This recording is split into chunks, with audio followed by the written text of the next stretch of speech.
Welcome to today's Explainer. We are jumping straight into a totally high-voltage, completely hypothetical political scenario pulled right from our source text.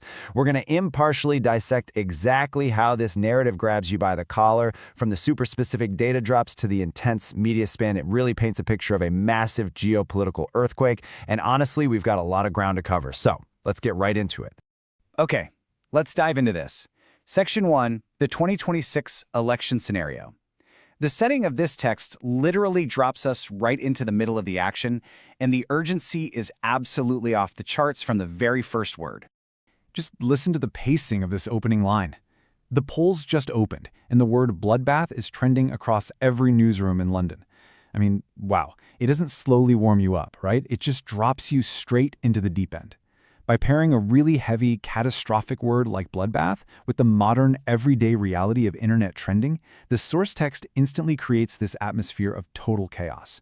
If you've ever watched a British tabloid newsroom, you know they already run on pure frenzy. But this tells you right away that we are definitely not looking at your average Thursday at the polls. And to make all this hypothetical chaos feel, well, dangerously real, the scenario is anchored to one very specific date, May 7th, 2026. This is actually a brilliant narrative tactic. By planting a flag right there in the near future, it literally forces you to stop thinking in abstract political theory and suddenly picture this as an impending reality that's just around the corner. Moving on to Section 2, the 75% projection. This is where the source drops its core data claim. And as we look at the numbers for the key political figures here, we're just going to look at exactly how the text builds its case, while keeping things strictly objective on our end. Now, what's really interesting about this slide is the sheer scale of the figure being thrown around.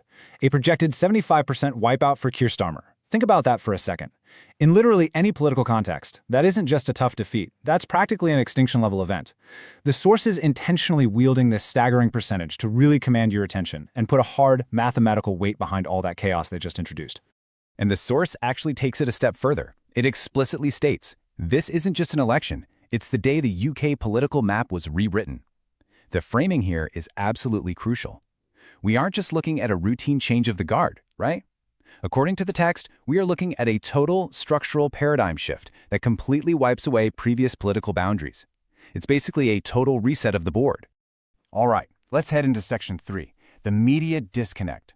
This brings us to the final part of the source's narrative, focusing heavily on the alleged tension and the really conflicting narratives established in the text.